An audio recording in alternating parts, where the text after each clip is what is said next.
dans tout ça réalité ayebi au moins na vie na biso la production mona mutu so azokufa na pasi mais le coup moi ça et mata ari ko tambola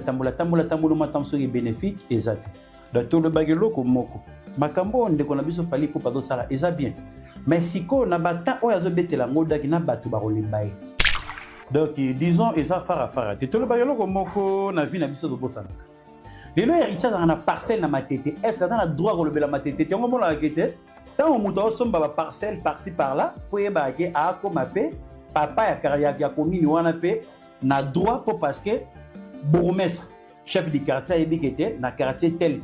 place ndeko na biso ki là-bas ça va na ezara parcelle ya héritier wa tanabe daraza na droit pe pour parce que dans la parcelle na kati ya commune wana OK la kitanga boto ko sepela ke na libanga les unes ndeke bo calculer kete arrosa benalemba zana arobeta limeta dans la parcelle arobeta na pigeon dans la parcelle na pigeon arobeta na banda dans la parcelle na banda pour parce que azana ba droit ya bani yaro mikolo il faut toyer barakete moto oya somba le pont les gens na matete héritier azana droit pe ya kosaila matete on a bon mi balé na ebiki depuis maison mère que basala musala bango bien ba pouvoir ba preuve na bango vraiment coup de chapeau auto le bara déjà berre récolte sarabato berre musu pe et c'est sarabat d'échec donc bango tellement que na erreur on a ba colis vraiment biso to zogata il y a ko télécharger ango il y a ko landela ba plateforme vraiment et ça toujours très bien to le backup tempa copine ka koyoka oya mutuya ke yango wana il faut dos watin ya koyoka ka oiza ba mélodie malamu ba texte ya bien o makamno se kendela vraiment coup de chapeau autobi kete et logo o bakanaki oizo kendela vraiment na ba concert tout le monde ba ozala toujours dedans ensemble voilà o bazo yeba ndenge nini ya kotambusa makamno na bango to lo ba ketanga ko la pétan to ka sama to ko sala lobby vraiment o ekomi tango na bango to zo ka tan ya koyoka musala o ba pesa ki biso les meilleurs na moment na bango na ndenge ya mayasika et vraiment que et ça na makambo mosusu qui était fallait pour partir concert net concert allemand on a mon la batterie ba critiquer oui surtout na jour ouvrable le jeudi ba bazo critiquer bato bazala qui était menzo rende photo ta la quoi les aïe déjà faux point balman noir donc ça na makambo donc à quel prendre risque en tant qu'artiste oui tout ça qui tant que nota qui était quoi na ninge qui boy réussite dans est-ce que ça la total donc c'est ça les problèmes moi là vraiment tout le bakimbala sima te ba robongisa ba production na biso to kali ki la rapé ba pocha baninga voilà ki la rapé ta ya bato les ngambu ya bato moko te da musala oyo sala ki ba moni ki to teki bien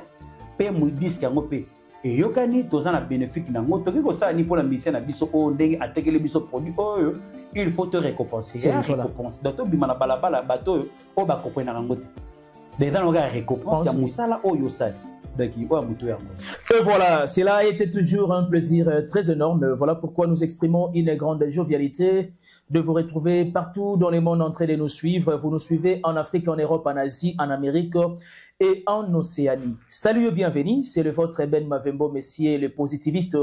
Pour ceux qui ne savent pas, je l'aurai le plaisir de l'avoir sur ce plateau. Il s'agit d'un poids lourd. Il est analyste socio-culturel au vrai sens du terme. Avec cet invité, nous allons baliser des sujets d'actualité précisément dans la musique.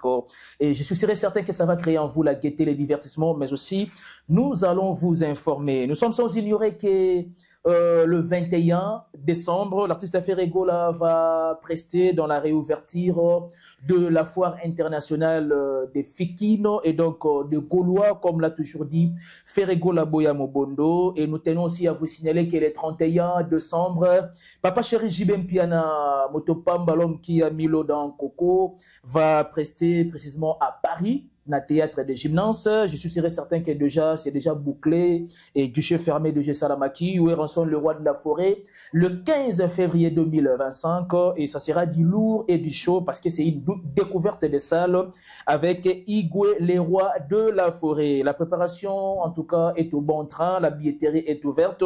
des mélomanes de la bonne musique mais aussi à tous les Wengemen. Prière de prendre part, vous qui se sentez concernés pour assister au concert de Weranson, le roi de la forêt. Fali Poupa dans quelques jours et donc il va bel et bien nous donner la date officielle du Stade de France, mais aussi ne jamais ignorer l'artiste Ferrego la Jésus des Nuances. Avec Paris la Défense Arena, nous attendons la nouvelle date. Gauloise, Gladiator Battering et Méloman de la bonne musique et donc demeurer patient à cela. Avant de saluer affectueusement cet invité, j'aimerais profiter de l'occasion si rapidement de dire un grand merci à celui qu'on appelle Papa Clovis Fimpa, le général, et à Batamama Doris Fimpa. Merci beaucoup à l'équipe technique qui nous accompagne, Arnaud Matoumona, Sharon Zanzi. Merci beaucoup à vous et merci à NK, la coordonnatrice de cet organe de presse en ligne. Merci aussi également à Mumberto Sikou, un pauvre qui prend des riches en charge depuis Luxembourg, le père de jeu de pied, l'ami intime de Maxime Massango. Merci à Simon Mavembo, le meilleur. Il n'a pas un problème d'argent, il a un problème de dépenses. Maman Marie-Pauline, ma conseillère depuis Paris. Merci beaucoup à toi. Et merci également à la noblesse oblige Mavembo, Fitiro, médecin, la grande sœur de Johanna Gladines Mavembo, de Bensi Bazonga et Estrella Mavembo. Charo, prière de m'aider de pouvoir saluer cet invité de marque qui est bel et bien Star, Connie Star. Merveille à toi, bonjour. Merci à vous, pareillement, toujours Kolo Arobat et la Bisso, toujours la Ningue Makambosa Rani. Mandenge vraiment, et que de la Katolo Baga déjà qui est en tout en arabe, pour la Kosang Saravement, savoir et repère Saravement. Message dans le monde entier, bah comprendre que tout a vraiment la famille moro bien éduquée, tout une éducation de base, pour te reconstruire notre message, la bateau notre base libaku, au raisonnera bien. Il y a Kota la Rabiso. Merci encore à na boss papi Matalata la Matos, il y a na Didier Matalata la. Merci encore na Dodo Maziza, Motema Valentino Maziza la Katsa Bilbao et Chantal Naïse la forêt, Nokoland de la forêt. En plus, merci encore na Jado Foumou Motema ya la reine. Vani Nakata Bruxelles, donc na Belgique, Kolo Aïba Kobat la Bino, toujours Sam Kouk, le nécessaire, Motema Aimé Konkou. Merci encore na Paul Bi, Yannick Dienga, vraiment, Bozala toujours, bon, Moko Nzambe, à revisiter Bino. Merci encore na grand-père Gauthier Moutebaye, Bisa, Vovoyo, Kadouda, Kapitu Gindeni, Père Kitsala, Molobelabana, Fokobel. Merci encore na Dani Ndouvoula, Alino Kabouverden, Kolo Aïba Kobat, la famille Loutadi, la Mobimba, Clarisse de Canto, Nathalie Loutadi, la Chaga Loutadi, la Ami Godjen Loutadi, la Père Richard Akunji, Papa Narichi. Et ça a toujours bino Ariko Akuji 2-0. Kevin Poulou na Pesibino Bambote. Et merci encore na Peggy Ginzunga, Dadi Ginzunga et Claude Moseka pour ce moment de ce Gamindele vraiment. Na Ozu matin à conserver Bino Ponae Bape Kopé sa message. Et ça a bien. Et voilà, j'aimerais encore une fois de plus vous signaler quelques dates du mois de décembre. Héritier Watanabe, le 20, le 21, le 22. Je suis certain qu'il va se retrouver Bukavu, Goma aussi également. Et puis après le retour de la team Wata dans la capitale de Kinshasa. Le 2 janvier, la team Wata, dans le cadre il y a 70 ans de la commune de Matete. Il va encore livrer son concert dans Contrewana, mais aussi avec Fabregas Maestro. Je suis certain que ça fera aussi, bien entendu, l'objet de notre interaction avec l'invité qui est bel et bien Conistar. Conistar, dès l'entrée de Jade Dossier, hier c'était le 13, Fabregas et de Plik Pomba.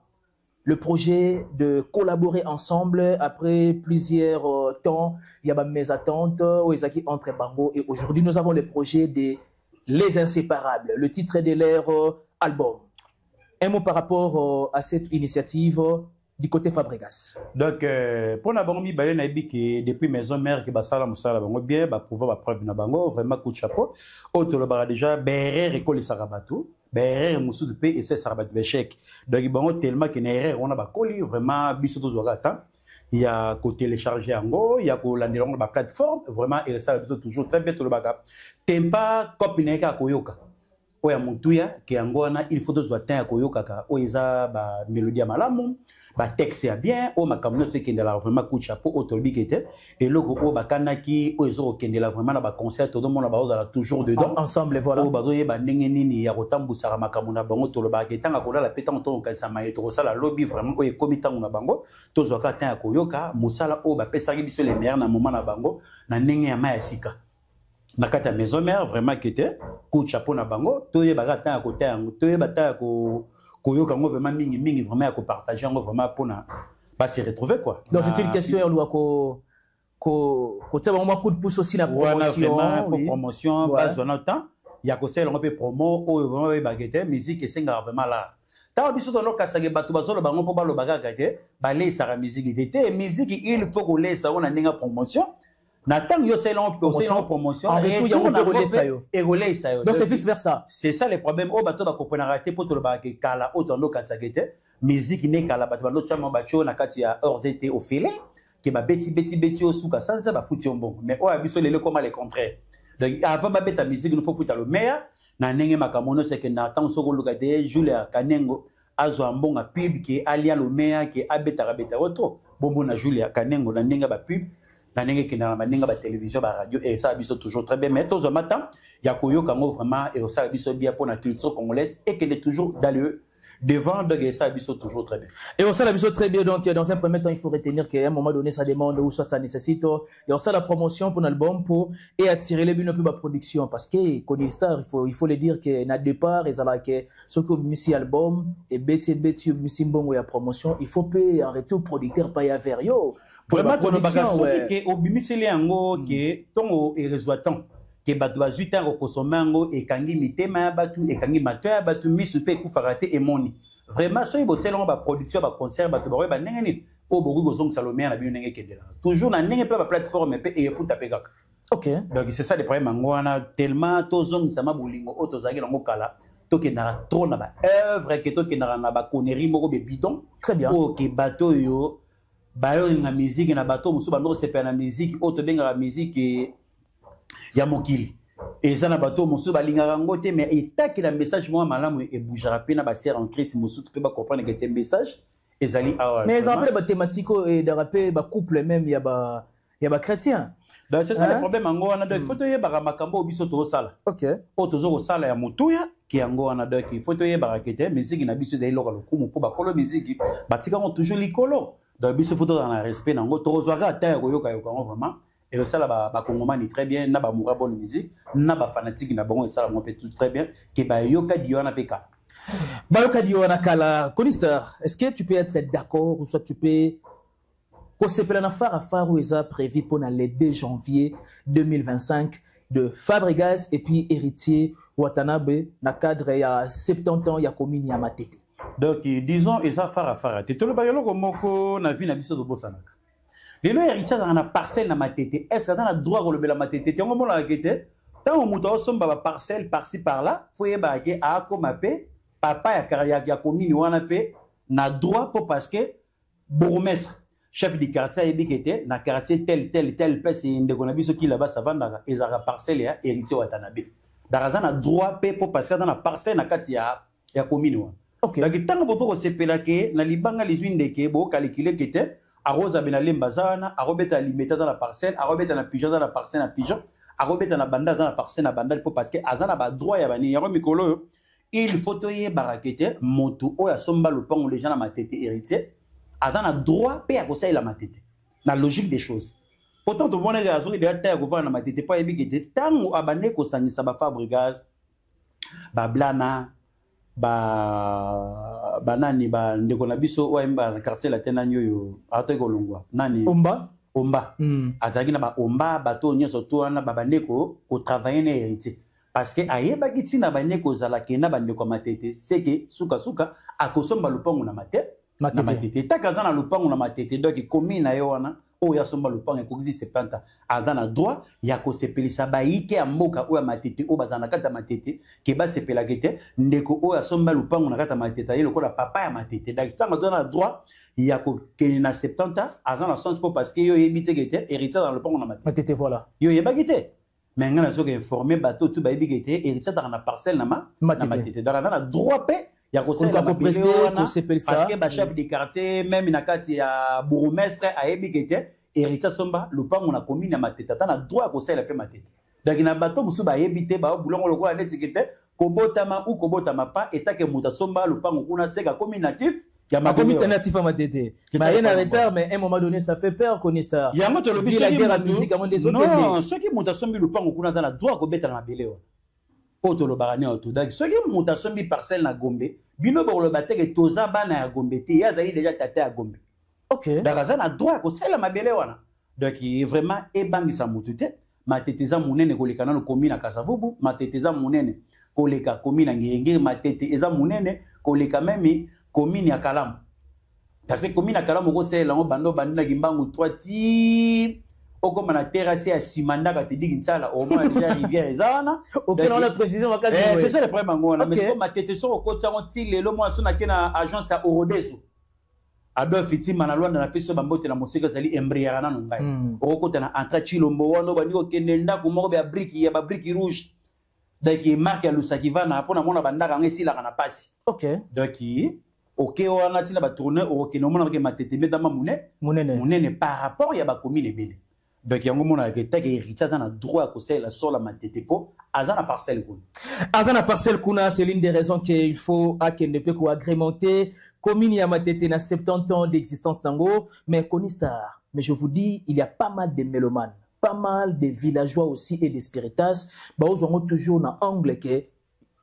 ba dégâts matériels et qui s'est passé le jour où il y a le 2 janvier. Non, ils ont la force parce que tant ils ont la magamba fierté à commune abino. Ceux qui bolugi bobe bisango et ils ont la sonne be passer pour abino. Mais c'est parce que babi que na matete il y a trop de tétis. Ceux qui matete ba trop de tétis zali et zali na ba fanatique ba linga héritier na kata matete wana bazali parce que na nenga province de Kinshasa héritier na 24 communes na ba fanatique. Na ba parcelle nyo surtout na ba fanatique ba spiritas ça ali. Bazali raté. Ndeko na biso Fabrigas azali natif à matete yanto le barilo o mususu oko bota manakata quartier na bino mais ozala rappel conflictuel bato pe barosani baroyina même ngape konisa na natif angirenge ezana bato pe basepelaka nanga na o basepelaka na testara yo voilà batekete mais commune mobimba ngirenge bato basepelaka nanga ezana bato basepelaka nanga te na bato basepelaka nanga partout les places tout ba mise ba bota mais ezana bato balingaka bango na o bato balingaka bango te dans le bateau balingara ye barozala côté oh peut bazara ba diverser à Fabrigas baroza pe na posa pe héritier watana bibo parce que abani okota matete wana Fabrigas ana misete donc c'est ça le problème donc il faut toyer baraketo tika mabela batu kimia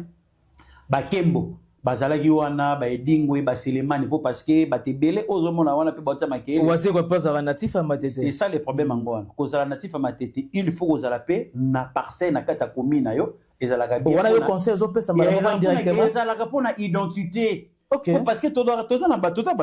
ezana bato muso abotami na ba 3e âge ba papa na bango et comme ko bolingo o ba papa bazalaka nango tong ba botaka biso ou soit toza et pas pépé ou soit tu pas na parcelle à mémé OK c'est ça le problème c'est que ba papa na biso ou soit ba tata leki ba tante to ko na bango ensemble c'est que biso de bana nde to ya na ko intoxiquer bango na ba faux message bolingo o bango bakolaki na bango biso bana na bango tozalaki te tokoya siko kotalisa bintérêt mama talo yo koli soki lelo zate lupang oyo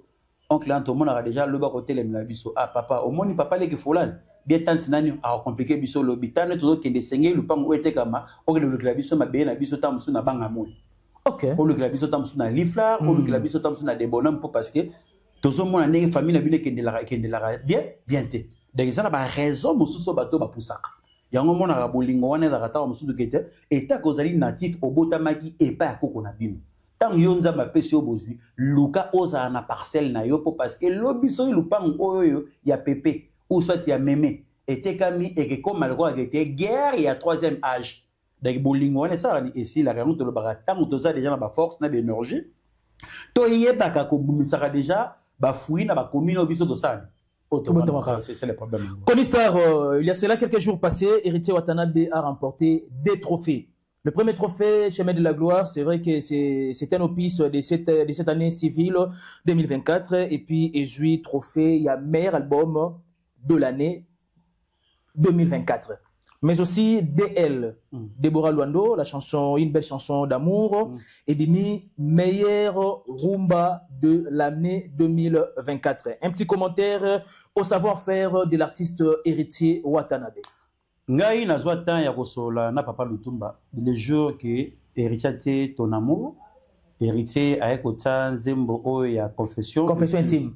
Lutumba azoro yokango wana Lutumba barombela akolia bangadia na makasu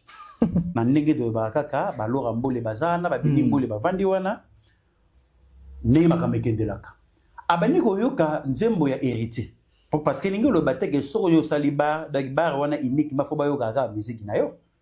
docteur babini ko yo kabi ah comment maloba kilo boy oyo Héritier do sala donc comment ndenge biso to lo baga linzanza libonga na langi to zana makambo akala meya yena maloba sika ayepe na be critères ya sika c'est-à-dire quoi donc mwana o akoza na relève soki a sala orchestre wana yokango epa ya Lutumba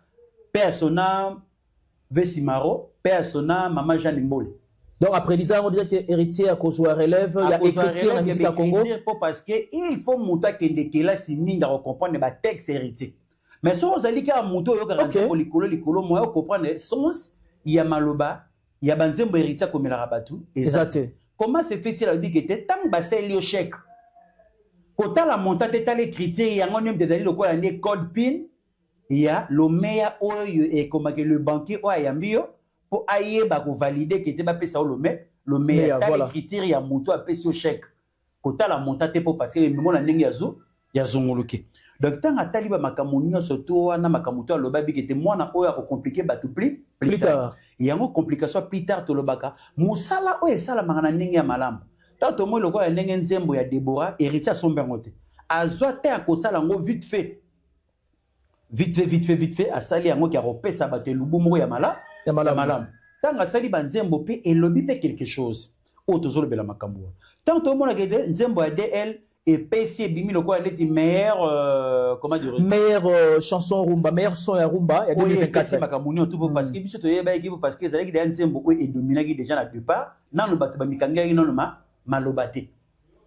donc pesaki déjà tant na mon pifo moko boye yango to yeba musicien malamu et chrétien wana to lobaka so ke rito so mbara banzembo au travers na ba parolier bakisa so ba parolier wana parce que ombre ya ba texte yoto le bagede ba yeba kaka médecin na ba foui na musala malamu o ya dosa au sala dans tous les cartons ya côté kaka pe a ko pousser que musicien a ba sous réflexion na ba texte na ba mélodie bien yango o mona ke to bundaka na ba makambo wana ke to ba côté ka ba musicien ke to vanda na ba connerie ke revanda ke mutalo ba n'importe quoi d'injure yango déjà musique ezali métier moko be auto le bagede noble. Très bien. Donc, il y a un côté qui est un peu de réfléchir. Il y a un texte, il y a un cambo, il y a un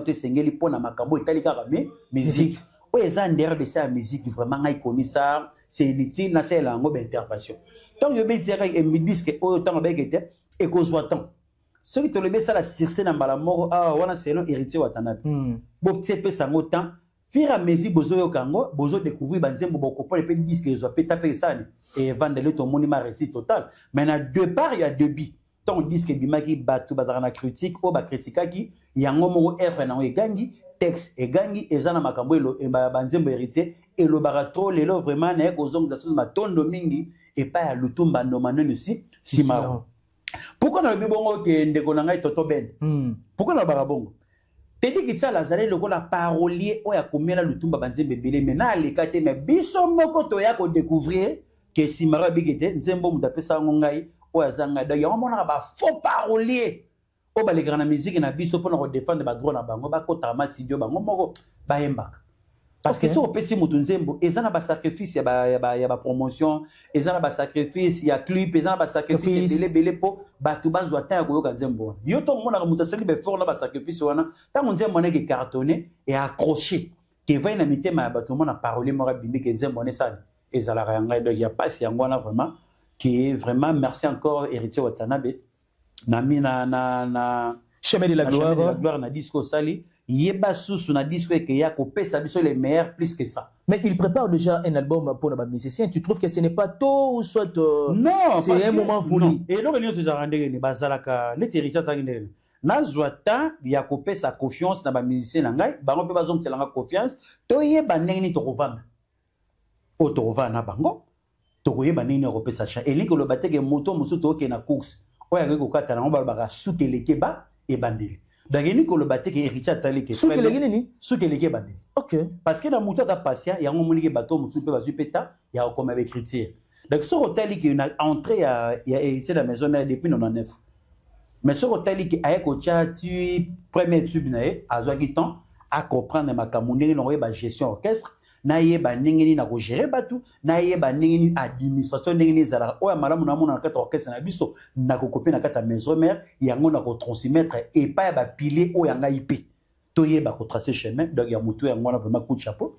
na ndenge disque yango moko et mi peseli na ndenge pe yemo héritier Watanabe ya kozwa temps ya ba texte bien ya ba mélodie bien ya ba rumba bien vraiment coup de chapeau asa la biso sus et lubu ya malamu pe ba pilier ya héritier ya la team wata ba comprendre pétant que tango yeba banzembo wana elobaka quelque chose bino pe bozo pétant ya ko bundisa pe patron na bino okubona bango OK en termes de texte OK ba texte ke neto zokata ba yeba biso ke to ba chanteur to sala banzemba bien ngai pe biso na biso to mi potana na disque ya orchestre voilà to ya ngona to lobaka sogole olé et ba pe ba pile pe ba pe la poste pe ba tika pe bécrit oh ba c'est là qui zongi la pe ba baninga donc ya mutu yango. Est-ce que Héritier Watanabe avec son 3e album Chemin de la Gloire a confirmé déjà stabilité carrière solo nae? Bon parce que azo de na temps ya ko umé de na carrière azana temps ya expérience ya ko gérer bateau attends temps expérience ya ko miye ba ke oye mo ata musicien ya ngomona kete banda zala ti lelo alinga ko betaka banzembo oya yeke yo na sala ki bo na zongi saki bo les passés na les présents toujours des opotants parce que dans la moto les passés na ye na les présents a ko kate a komi ko zongi saka bat na les pas na les passés donc il y a les passés na les présents toujours à tracé toujours chemin il y a musique vraiment récite état total. Récite état total, Kony Star. Kony Star, s'il faut parler quand même toujours parce que nous sommes dans la page de la Team Wata. La Team Wata va activer, va désactiver mi-ange, va activer mi-démon. Comment tu expliques ces langages? Donc, la musique, hein? D'autre part, tu vois que ton sous qui était François Dibaya, n'a pas dire oh à mon avis par avant, qui a mon état sous que gérer les émotions, on a qu'à bon. Kola la temps mutala la garoye ba maya rosala lobby temps monsieur zalaki a gérer qui émotion na été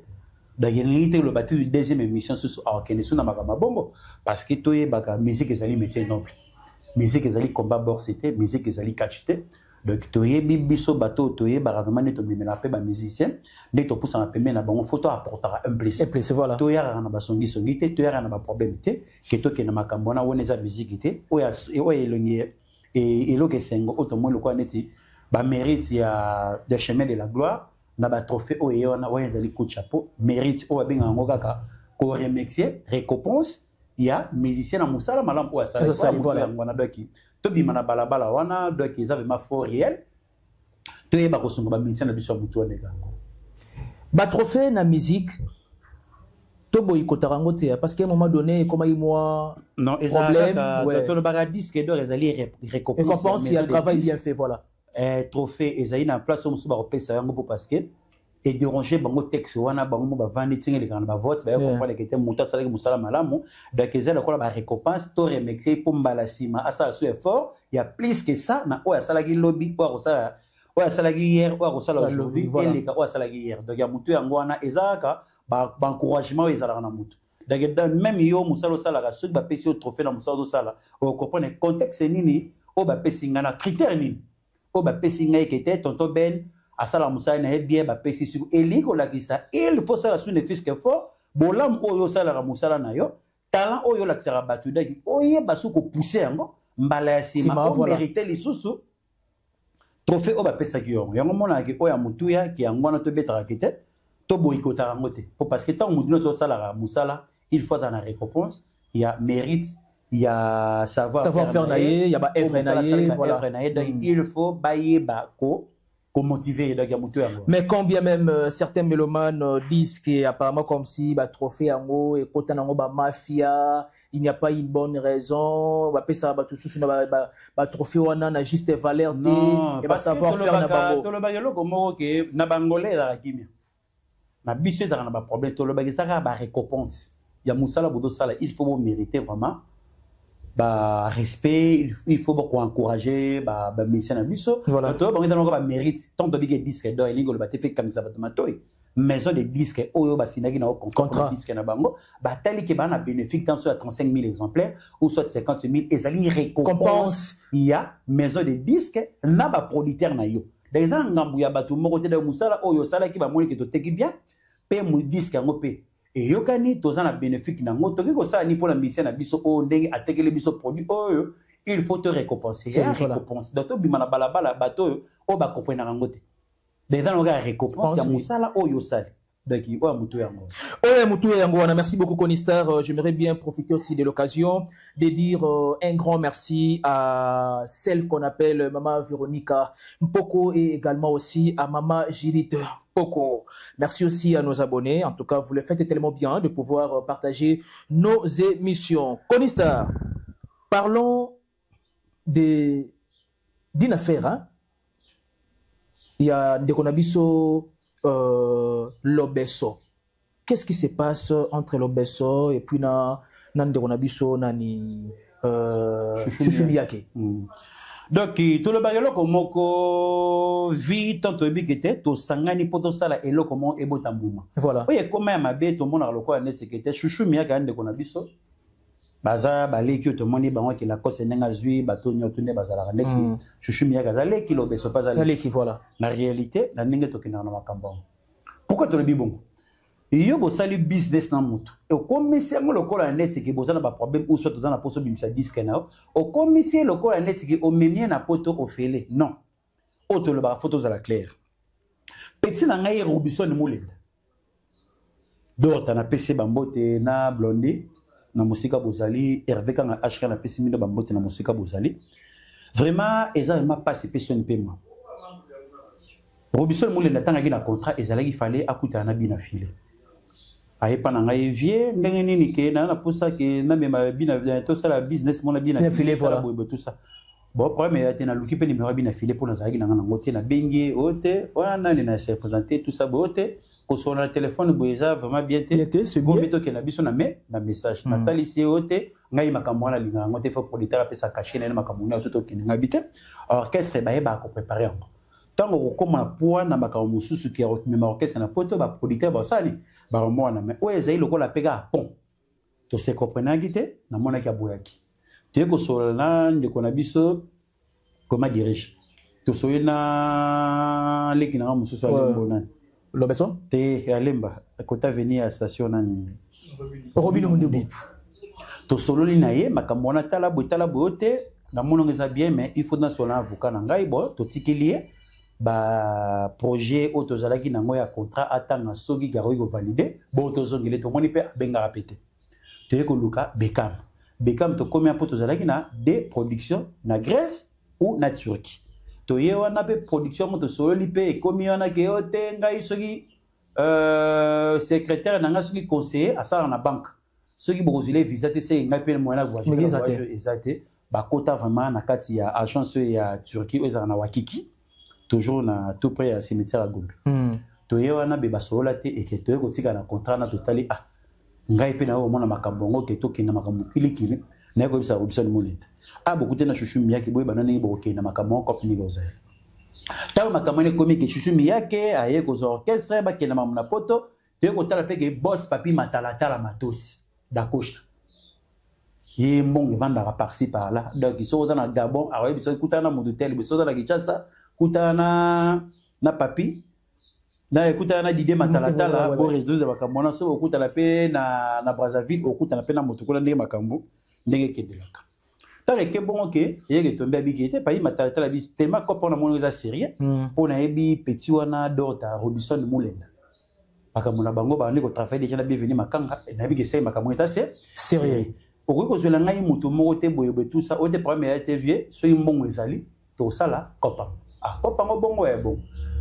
na obenga yo na solo na moto bala moko papi matalatala matosi da coach bola mone le 15 ta kokoti na pa na pasi asoina lo besabi boss o avie na ngo da nga trop mais pas na biso ba musicien net na mo déjà makambo na lobby le kilanga ba problème tabinga na moni moya ko aider o kana non après ko déjà tali sai déjà biso ba musicien nenga to memela ba discours lobby et rechanger comme agé poto do ke no ma mo yo fait yo fili ate tala boyebe tout ça tala mutonga za boyeboy o esengela yike chouchou miyake asenga lo meilleur pour na lo beso boss papi matala ça ile apesaki et wana tant pe ba koti pe na ambassade et ko tomber na ambassade ba koti ba reconnaître le beso par rapport ya chouchou miyake na bata ambassade basala rawone da rapege communauté congolaise ba rapé tant mois 6 mois 7 o ba travailler na compte yamba ya ambassade za déjà ba loi ya pays na biso ndenge zela ta ba mon lobeso ba mo na comprendre c'est donc face à lobeso pe etaki poids na dossier pour parce que batali kaka poids ya lobeso ndenge otaki maison mère ba dunia tout basani ke ba ebi o esengela ki tete okende ba koti wana ti visé osani eko bima ba eko za vol na bango ba kei na makambo nyoto tant ba komi pe kuna ke eko tombe ke faut ba kota so nini toujours papi matalatala talité o apesaki a renforcer les sous basani ba kota so Paris donc vraiment et ça faut discours on a la betara ke lokola poto mo bi ofele te e agi business ce ga ebe ke lo besaki frère na e fallait que na ndenge o ya do kengena ngo bongo fallait qu'il ait la bonne. Mais tant qu'il y a un bon, on a droit de mettre la montée, mais na deux parts il y a dossier, le Bessaboyaka. Aibi qui dit que ministère bazala ya ngomoni ke makamon ezonga na nenga zungulu ke na nenga kilelo ya pasi encore. Il n'y a pas si angola, mais c'est parfois bizarre avec les artistes et musiciens. Attends moi, attitude moi, il y a reconnaissance. Non, eza défaut il y a communauté na biso. Communauté na biso eza soki bosungi mutu. Il fait comme le roi ndeti ngambo. Soki boyede moto ana comme le roi ndeti na kati ya cage. Ya cage voilà. Ya chaku ndaki moi. Boba no kengela. Exacte. Il faut bolo bakaka boye ndo ibola momonga mokenzo kande communauté congolaise bakaza le roi to libela. Donc baninga ba reconnaître bango na makambo basalango lelo zokande récompense pour reconnaître mutezali muta reconnaître le ata appel lobina abola mo baseli ngai ngabe fona zongila ngo pekara ba bato donc biso et lora neti massa na ngai ke bien kimbemba papa social qui masse les belges partout du nord na pesi milo bambote na petit na ngai jif na pesi mbote na musiko zali kolo ya ba batela biso toujours aloba ke soy na salisio yo pesa la continuité salisa pe bato ceux Nzamba pa mona biso mi balo parce que tozana droit père osali sakara bato lokola ndeti ndeko nanga lokola ndeti puma mundele mwana bunda propre na pesio bambote na musiko zali donc ezana makamba bongo da récompense biso na kata Congo tolinko mi welila tolinko mi la ça mais tant to kena cimetière que soki to keili lita to kena biso moko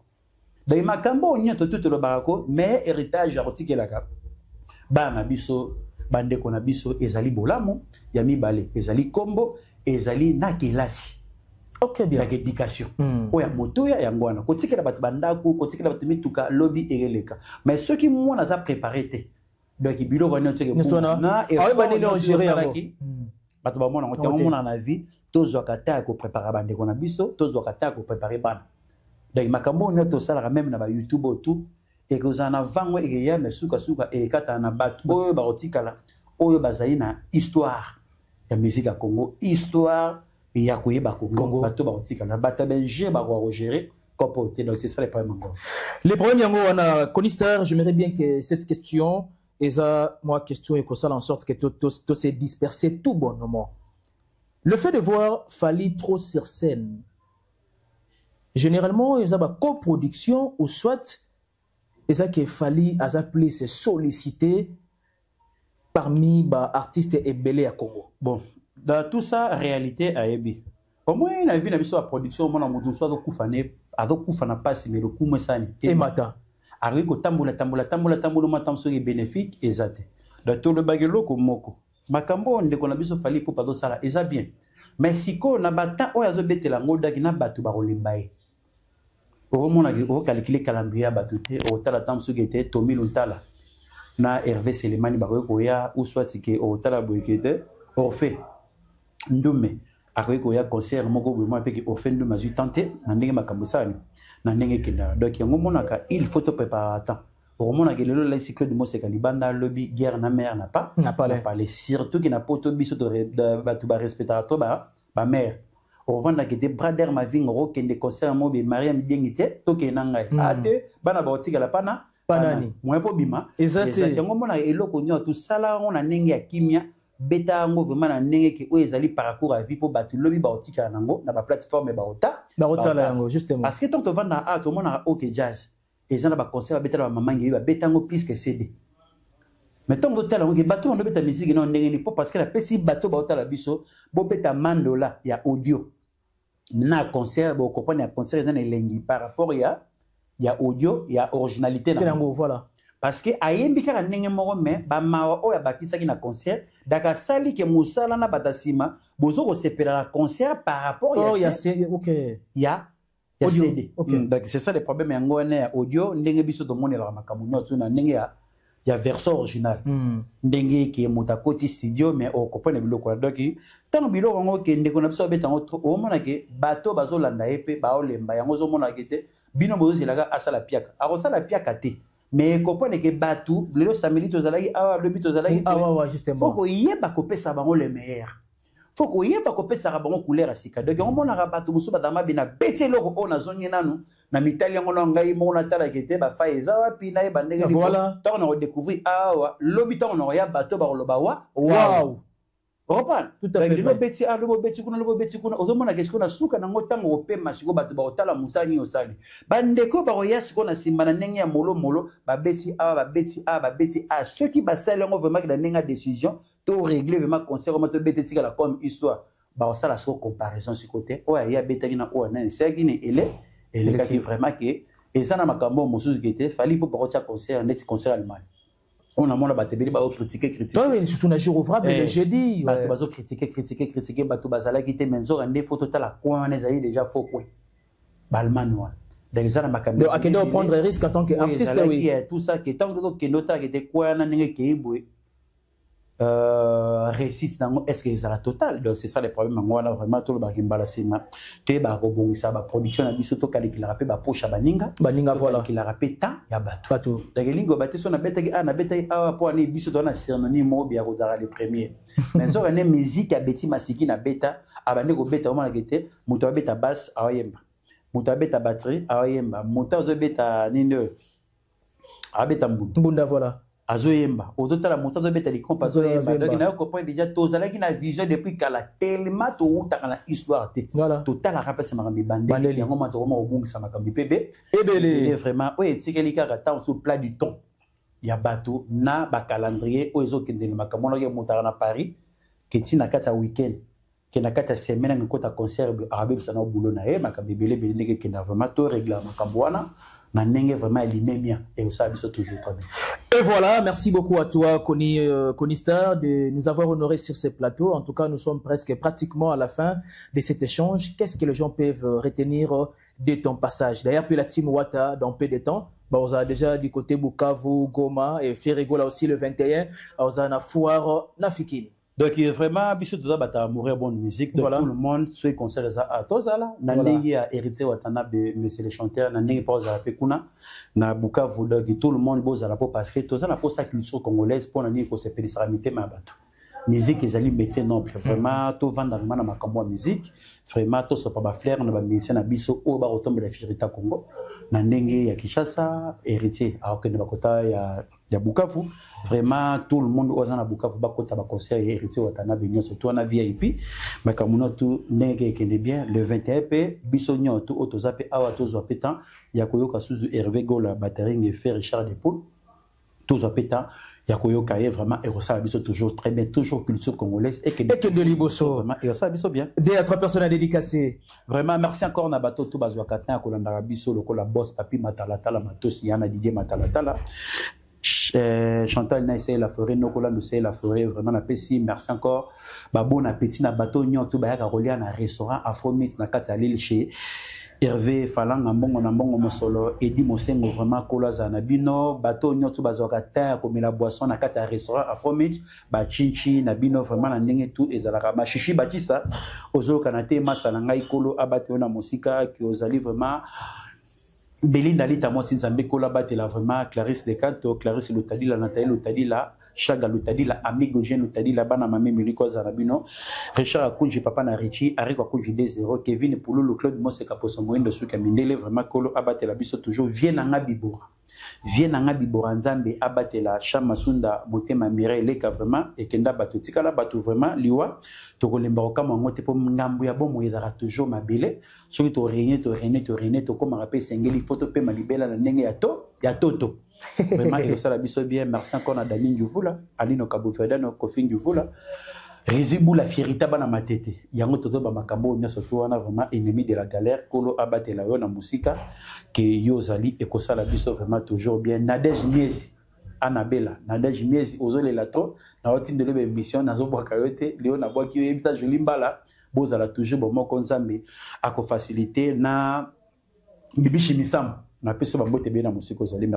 Merci beaucoup, Connie Star, de nous avoir honoré sur ce plateau. Merci à tous nos abonnés de Congo SNGO officiel plus télévision. Merci à Papa Clovis Fimpa et à Batomama Doris Fimpa, le visionnaire de cet organe de presse en ligne. Merci à la noblesse oblige Mavembo Ficho Médecin, la grande sœur de Johanna Gladines Mavembo de Bensi Bazonga Estrella Mavembo. Tout est bien qui finit bien. Merci de votre attention soutenue particulière. On se retrouve au prochain numéro. Bye bye. Maison Given, à Bossa Libinoté, à Tchelibinoté Promotion. Congolais à Pamba. Maison Given. Vous êtes trop amoureux du pays. Wow! Given! Vous exagérez. On n'aime pas le